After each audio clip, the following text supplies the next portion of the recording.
देखो बेटा, ये जो क्वेश्चन है हमारा, इस क्वेश्चन मेथड, इस टाइप के क्वेश्चन तुम्हें बहुत मिलेंगे। हो सकता है ऑब्जेक्टिव में मिले, और ये ज्यादातर क्वेश्चन ऑब्जेक्टिव में आते हैं। इसका रीजन ये है कि इसका आंसर डायरेक्ट हम लोग पता कर सकते हैं, बिल्कुल डायरेक्ट देख कर ही पता कर सकते हैं, इसलिए ऑब्जेक्टिव में क्वेश्चन आते हैं। लेकिन अगर इनको लगाने की कोशिश करो तो ये बहुत लॉन्ग हो जाते हैं, इसलिए क्वेश्चन को ऑब्जेक्टिव में देते हैं। होता है क्या, एक फार्मूला होता है, इंटीग्रेशन e की power x F x plus F dash x F x plus F dash x D x अगर है तो उसका जो आंसर आता है वो आता है e की power x F x plus. अब तुम सोचोगे ये क्या है, ये तो थोड़ा सा अजीब है, मुझे नहीं समझ में आ रहा है, तो अब तुम्हें बता देते हैं।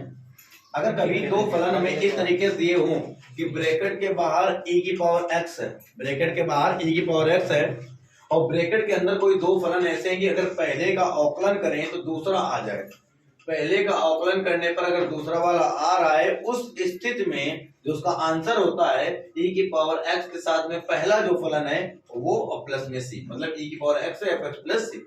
अब यहाँ पर इस क्वेश्चन को अगर देख करते देखें तो 1/x का अवकलन -1/x² होता है, इसलिए इसका जो आंसर आएगा वो e की power x into 1/x plus c हो जाएगा।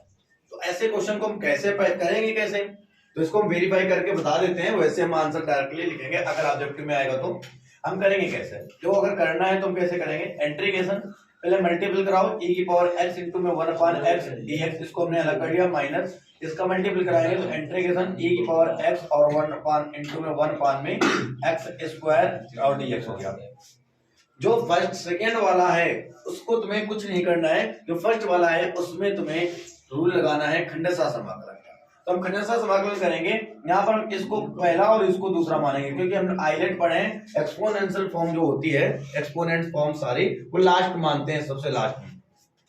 कैसे करते हैं खंडशः समाकलन, तुम्हें पता होगा कि पहले को हम छोड़ देते हैं, जो फर्स्ट नंबर जिसको हम लेट करते हैं उसको हम छोड़ देते हैं, और जो दूसरा होता है उसका समाकलन करते हैं। तो e की पावर x का समाकलन क्या होता है, e की पावर x होता है, फार्मूले याद होते होना चाहिए। e की पावर x पहला छोड़ा, दूसरे का समाकलन माइनस, फिर उसके इंटीग्रेशन, जिसको छोड़ के है उसका अवकलन 1/x का अवकलन करेंगे। तो सबको मैंने ऑलरेडी बता रखा है कि 1/x का अवकलन -1/x² होता है, याद कर लो। कैसे होता है हम तुम्हें बता देते हैं। अगर तुम्हारे पास लिखा है d/dx ऑफ 1/x, तो इसका तुम्हें अवकलन करना है तो हमें क्या करना पड़ेगा, ये ऊपर जाएगा तो इसकी पावर -1 हो जाएगी, और हमें पता है कि अवकलन का फार्मूला x की power n equal to n x की पावर n -1 होता है, मतलब जो पावर में है वो आगे आ जाती है और उस घात से कम हो जाता है। तो यहाँ पर घात -1 है, -1 आगे आ गया तो x की पावर -1 से एक और कम हो गया, तो -1 की पावर -2।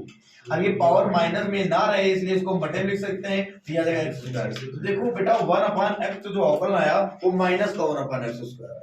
तो हम क्यों इतना बड़ा करें बार बार, हमें डायरेक्टली याद होना चाहिए कि 1/x का अवकलन जो होता है वो क्या होता है, -1/x।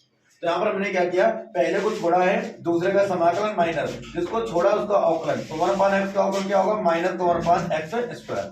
और फिर से जिसका समाकलन पहले किया था उसका फिर से समाकलन करेंगे, तो e की पावर x का समाकलन e की पावर x और ये dx, और आगे ये हमारे पास माइनस इंटीग्रेशन e की पावर x इंटू में 1/x², इसको हटा दें dx।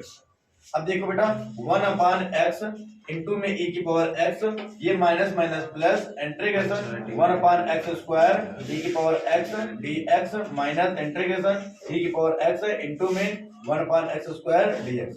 ये प्लस का और ये माइनस का पूरा कैंसिल हो जाएगा, इसीलिए हमने बोला था कि लास्ट वाले साल में तुम्हें कुछ नहीं करना है, उसका इंटीग्रेशन नहीं करना है। तो ये प्लस और माइनस का कैंसिल हो गया, तो हमारे पास क्या बचेगा, बचेगा 1/x इंटू में e की पावर x प्लस में c, हो सकता है इसको ऐसे लिखा गया हो e की पावर x प्लस में c, तो ये हमारा आंसर आ गया। वो मैंने पहले ही बताया था कि आंसर कैसे लाना है।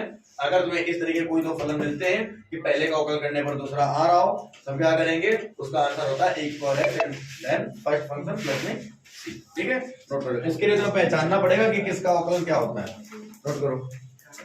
हमारे पास क्वेश्चन नंबर 4 है। क्वेश्चन नंबर 4 में हमारे पास लिखा है इंटीग्रेशन e की पावर x ब्रैकेट में 1 + 10x इंटू में सेकंड dx। देखो फिर से e की पावर x आया हुआ है, और e की पावर जैसे ही x आ जाता है किसी क्वेश्चन में तो हमारे लिए बहुत आसान हो जाता है ये समझना कि ये क्वेश्चन इसी तरीके का होगा कि फर्स्ट का अवकलन करें सेकंड आ जाए। कैसे करेंगे हम, इंटीग्रेशन e की पावर x और मल्टीपल कराएंगे sec x का 1 में तो क्या आएगा बेटा sec x, और sec x का अगर हम 10 में कराएंगे तो आ जाएगा sec x into में 10x और ये dx। अब देखो क्या ऐसा बन गया, क्या sec x का अवकलन sec x plus 10x होता है? बिल्कुल होता है। sec x का अवकलन sec x into 10x होता है। तो इसका मतलब क्या है, sec x का अवकलन ये होता है, तो आंसर इसका आएगा e की power x sec x plus c। लेकिन उसके लिए फिर से एक बार और सीख लेते हैं कि कैसे करेंगे, अगर कोई प्रूफ में आ जाए तो, या फिर लॉन्ग क्वेश्चन आ जाए तो फिर हम कैसे करेंगे। फिर हम क्या करेंगे, मल्टीपल कराएंगे, इंटीग्रेशन e की पावर x sec x और dx प्लस इधर यहाँ भी मल्टीपल कराएंगे, इंटीग्रेशन e की power x sec x into में 10x और dx। इसके साथ में कुछ नहीं करना है, यहाँ पर हम इसको फर्स्ट मान लें और इसको हम सेकंड मान लें और समाकलन खंडसा समाकलन लगा दें।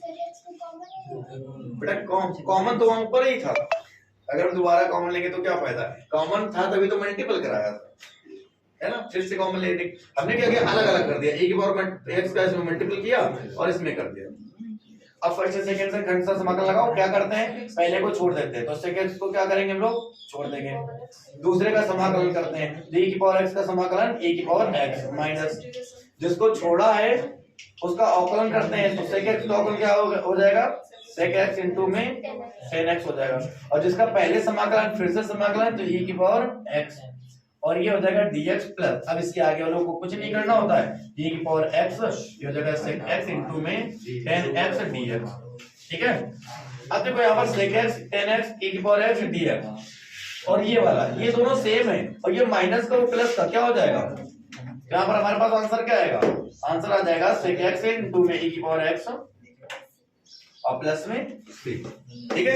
नोट